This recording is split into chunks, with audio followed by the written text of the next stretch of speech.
மகளிர் பாசறையும் கும்மிடிப்பூண்டி தொகுதி பொறுப்பாளர்களும் இணைந்து நடத்துகிற பெண்களுக்கு எதிரான பாலியல் வன்கொடுமைக்கு எதிரான கண்டன ஆர்ப்பாட்டத்தில் மாற்றம் என்று வந்த இந்த அரசு, இந்த ஏமாற்று அரசு பதவியேற்ற 1.5 மாதத்தில் 700க்கும் மேற்பட்ட வழக்குகள், அதில் ஏறக்குறைய 60 வழக்குகள் உங்கள் கட்சியை சேர்ந்தவர்கள் மீதே வழக்குகள். சிஎம் சார் நம்ம கேட்கறது நல்லா கொஞ்சம் ரியாக்ட் பண்ணுங்க, நல்லா ஆக்ட் பண்றீங்க, கொஞ்சம் ரியாக்ட் பண்ணுங்க இருக்கலாம். நீங்க உங்களுக்கு ஏன் ஓட்டு போட்ட மக்கள்கிட்ட கேட்கும்போது நல்லா ஆக்ட் பண்றாரு, அதெல்லாம் இருக்காரு அப்படி சொல்லிதான் போட்டாங்க. கொஞ்சம் ரியாக்டும் பண்ணுங்க, ஆக்டோட நினைச்சு பாருங்க. ஒரு 3 வயசு குழந்தைய போதற்குள்ள போட்டு வச்ச சித்திரவதை பண்ணிருக்காங்க. அந்த குழந்தை எப்படி துடிச்சிருக்கும்? கண்ண மூணு யோசிச்சு பாருங்க, அந்த குழந்தை எப்படி துடிச்சிருக்கும்? அந்த குழந்தைய அப்படி துடிக்க விட்டு இந்த ரோட்ல போட்டு நம்ம என்ன பண்ணிருக்கோம்? பண்ணிருக்கோம். இந்த அதிகாரம் எங்க நேரத்தில் இருந்திருந்தால் பண்ணிருக்கோம். எல்லா துன்பங்களும் எங்களுக்கு தெரிகிறது, தீர்வு என்ன? இதுதான் கேள்வி. இது நடந்து விட்டது வெள்ளை அறிக்கை தெரியும், இது நடந்து விட்டது வெள்ளை அறிக்கை தெரியும். வெள்ளை அறிக்கை தருவதற்கு உங்களை ஆட்சி அதிகாரத்தில் அமர்த்தவில்லை. எல்லா ஆட்சி மாற்றத்தின் போதும் வெள்ளை அறிக்கை கொடுக்கப்படுது. இது ஏதோ புதுசு இல்லை. வெள்ளை அறிக்கை தாவேக்கா விஜய் தான் கண்டுபிடிச்சாரு இல்ல. எல்லா ஆட்சி மாற்றத்தின் போதும் வெள்ளை அறிக்கை வெளியிடப்படும். இவங்க ரீல் போட்டு வெள்ளை அறிக்கை, ஏன்னா 10 பேருக்கு அரசியலே தெரியாது. இவங்க ஓட்டு போட்ட 3/4 பேர் அரசியல் தெரியாதவர்கள். ஏதோ இப்ப விஜய் தான் வெள்ளை அறிக்கைன்னு ஒன்று கொடுத்து நாட்டோட நிலைமையை வெளியே காட்டுறாரு. ஒன்னும் காட்டல. சட்டமன்றத்தில் அவரை தான் திட்டிக் கொண்டிருக்கிறார்கள் என்று கூட தெரியாமல் கம்முன்னு உட்கார்ந்து தான் நீங்க ஓட்டு போட்ட முதலமைச்சர். அவரை திட்டாருன்னு அவருக்கே தெரியாது. திடீர்னு என்னைக்கு சாப்பிட்டு ஏதோ படிச்சுட்டு மருந்து உட்காந்து ஐயோ உன்னதான் திட்டிக்கிட்டு இருக்காங்க, நீ பண்ண உன்னதான் திட்டிக்கிட்டு இருக்காங்க. எனக்கு தெரியல. அந்த மாதிரி ஒரு முதலமைச்சர் தான் நம்ம வாக்கு செலுத்திக்கணும். இது எப்படின்னா, இங்க பூமிக்குடி பகுதியில் தான் நம்ம புதிய தொகை நம்ம தற்கால மனிதர்கள் வாழ்ந்த இடம். பேசாம நம்ம அப்படியே வாழ்ந்துக்கலாம். இது கேட்க ஆட்சி அதிகாரத்தில் வாழ்றதுக்கு நம்ம தற்கால மனிதர்கள் மாதிரியே வாழ்ந்துக்கலாம்.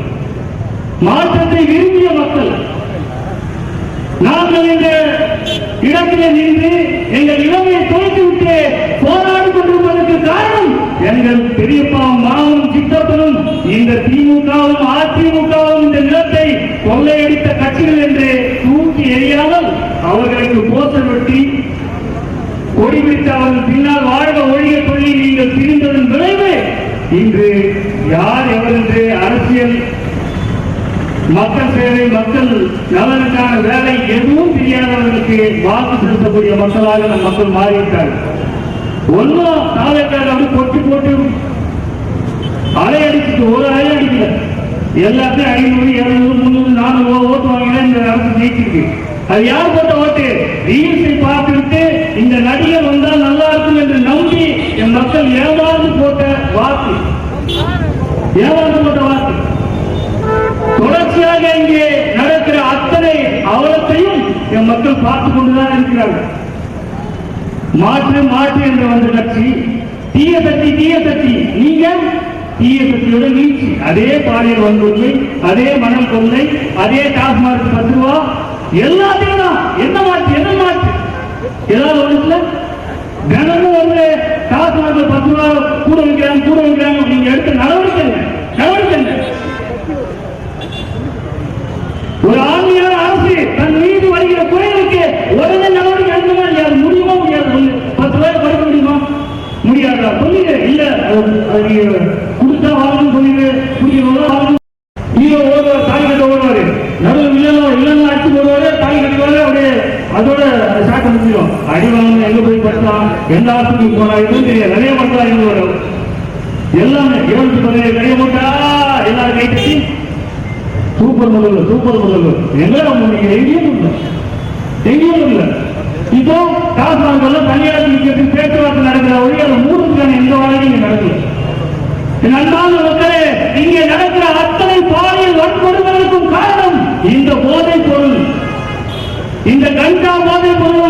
அப்படின்னு எல்லா போதைப் பொருளையும் விற்கப்படுது. அதை வாங்கி பயன்படுத்துகிறவர் யார்? 19, 20, 25 வயசு சின்ன பெரியவர்கள் அதை வாங்கி பயன்படுத்துகிறார்கள். அந்த 20 வயசு பையனுக்கு தெரிகிறது அந்த கஞ்சா எங்கே போனால் கிடைக்கும் என்று அந்த 20 வயசு பையனுக்கு தெரிகிறது. ஆனால் அதை தடுக்க வேண்டிய காவல்துறைக்கு தெரியவில்லை என்றால் இது எப்படிப்பட்ட ஏமாற்று என்பதை நீங்கள் உணரணும். இதுவரை நீங்கள் போய் சொன்னீர்கள் திமுக சரியில்லை, திமுக சரியில்லை. ஆம் சரியில்லை. நீங்கள் என்ன செஞ்சீர்கள்? இதே உணவகத்திற்கு கீழே இருக்கிற அந்த காவல்துறையை வைத்து ஏன் இந்த போதைப் பொருட்களை ஒழிக்கவில்லை? கேட்டா கேட்டு போடுறாங்க. எல்லாரும் போட்டாங்க. நீங்க பண்ணாருங்க. பாலியல் வன்கொடுமைக்கு உள்ளாக்கப்படுகிற பிள்ளை அடக்கம் செய்வதற்கு முன்னால் அதை செய்தவரை நாங்கள் அடக்கம் செய்வோம் என்று நான் மட்டும்தான் சீமான் மட்டும்தான் என் நேரத்தில் சொன்னார். அதுதான் தீர்வு. நீங்க உள்ள தப்பிக்கவே கிடையாது. நாங்கள் வன்முறை மீது காலம் கொண்டவர்கள் இல்லை, அடிச்சுதான் இருக்கும். அதுதான் முதல் தீர்வு. 4 பேர் இல்லைன்னா அடுத்த ஒருத்த கையை பயப்படுவோம். அப்புறம் எங்க பிள்ளைகளுக்கு நாங்கள் கற்றுக் கொடுப்போம். பாலியல் கல்வியை கற்றுக் கொடுப்போம். எதை செய்யணும் எதை செய்யக்கூடாது என்பதை கற்றுக் கொடுப்போம். நன்றாக உறவுகளே, இந்த நிலத்தில் கட்சி ஆரம்பித்த சாதி கட்சி எல்லா கட்சியும் நம்மை வழிநடத்துவதற்கு ஆரம்பிக்கப்படவில்லை, நம்மை பயன்படுத்துவதற்கு மட்டும்தான் ஆரம்பிக்கப்பட்டது. எங்களை வழிநடத்த ஆரம்பிக்கப்பட்ட ஒரே கட்சி நாம் தமிழர் கட்சி தான். ஏன்னா இந்த கட்சியில் தான் இதை செய்யணும், இதை செய்யக்கூடாது எல்லாத்தையும் நாங்கள் எங்கள் அண்ணன் சீமான் கற்பித்தார். அதை மக்களுக்கும் செய்வோம். எல்லாருமே எல்லாவற்றையும் கற்பிப்போம். எது சரி எது தவறு என்பதை கற்பிப்போம். அது பிறகு இந்த பாலியல் வன்கொடுமை நடக்காது. எப்படி கற்பிப்பீங்க? எங்கள் உயிர் தலைவன் அங்கே விடுதலை புலிகள் என்ற படையை கட்டி லண்டனில் இருந்து வந்த ஒரு பெண் இருவர் 100 ஆண்களோடு நான் 1 மாதம் தங்கியிருந்தேன். ஆனால் ஆண்களோடு இருந்தேன் என்பது கூட எனக்கு நினைவில் இல்லை. அப்படி என்னை பார்த்துக் கொண்டார்கள் என்று சொன்னாரு. அதுபோல ஒரு நாட்டை இந்த நிலத்தில் நாங்கள் படைப்போம். அது மேல அதிகாரம் தான். பணம் கொடுத்தால் வாக்கு செலுத்துகிற ஈன கூட்டம், கோட்டை கொடுத்தால் வாக்கு செலுத்துகிற ஈன கூட்டம், பிரியாணி கொடுத்தால் வாக்கு செலுத்துகிற ஈன கூட்டம். இதுதான் திமுக அதிமுக ஃபார்முலா. இப்ப புது ஃபார்முலா வந்திருக்கு. செல்போன் முன்னாடி வந்து டான்ஸ் ஆடினா ஓட்டு போடுவாங்க. நல்ல டான்ஸ் ஆடினா ஓட்டு போடுவாங்க. என்ன கேவலம்! 18 மணிக்கு கிடைச்சிருக்காங்க. நான் 15 வருஷமா இங்க கட்டிக்கிட்டு இருக்கேன். ஆனா தமிழ்நாட்டுல ஒரு கால வச்சாலே முதலமைச்சரா இருக்காங்க. எங்க பக்கத்து வந்து எவ்வளோ எதுலையோ நம்ம கேவலப்பட்டோம். இதுலையும் கேவலப்படும், இதுலையும் கேவலப்படும். நாங்கள் கட்சி ஆரம்பித்ததை யாரையும் எதிர்ப்பதற்காக விமர்சனம் செய்வதற்காக இல்லை. இதே விஜய் அவர்கள், இதே தாவூக்கார் இந்த நிலத்தில் நன்மையை செய்த சந்தோஷப்படுவோம். நாங்கள் நினைத்ததை யார் செய்தாலும் எங்களை விட யாரும் சந்தோஷப்பட மாட்டாங்க. எங்கள் கட்சியில் இருக்கிற அடிப்படை உறுப்பினர் கூட சந்தோஷப்படுவாங்க. நல்ல சாலை போட்டாங்களா, நல்ல அரசு, நல்ல ஆட்சியாளர் நாங்களே சொல்லுவோம். ஆனா நடக்கலையே. நீங்கள் நினைக்கிறீர்கள் கோடியில் வீட்டை கட்டிவிட்டோம் என்று நினைக்கிறீர்கள். ஆனால் வாசலில் சாக்கடை தண்ணி நினைக்கிறோம். வாசல் வாங்கிக்கிறேன். கோடி ரூபாய் போட்டு வீட்டை கட்டினாலும் உன் வீட்டு வாசல் சாக்கடை தான். அதில் தான் தொற்று உற்பத்தி ஆகிறது, அதுதான் நோய் உற்பத்தி ஆகிறது. அந்த நோய்க்கு தான் நாம் ஒரு ஆண்டு முழுக்க உழைச்சு அந்த நோய்களை செலவழிக்கிறோம். இதை தீர்ப்பதற்கு ஒரு திட்டம் இந்த நடிகர் கட்சியில் ஆகிட்டாரு இருக்காது. இதையா திமுக கிட்ட அதிமுக கிட்ட இருக்காது. இதையெல்லாம் மாற்றத்தான் உங்கள் பிள்ளைகள் பழக்கம் நிற்கும். எங்கள் உறவுகள் முதல்ல பேசும்போது சொன்னாங்க, இந்த ஆர்ப்பாட்டம் கூட எதுக்கு பண்றது தெரியல. ஆனா மக்களுக்கு என்ன பேசினாலும் புரிய மாட்டேங்குது.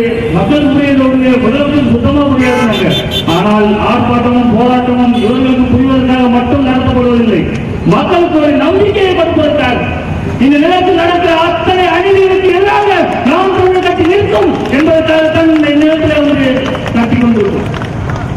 அச்சத்தோடு வாழ்ந்த மக்களே, அச்சம் கொள்ளாதீர்கள். இது நமது நிலம், இங்கே நமது உரிமை, இங்கே நமது அரசு ஒரு நாள் நிறுவப்படும். அன்று அச்சம் இல்லாமல் நாம் வாழலாம். இன்று உங்களுக்கு எந்த துன்பம் நேர்ந்தாலும் எங்களை திரும்பி பாருங்கள், ஓடி வந்து உங்கள் களத்திலே நிற்போம் என்ற உறுதியை இந்த நிலத்திலே நாங்கள் தருகிறோம். பாதிக்கப்பட்டதை எந்த மாநிலத்தை சேர்ந்தவராக இருந்தாலும் சரி, எந்த மாநிலத்துக்கு பின்னால்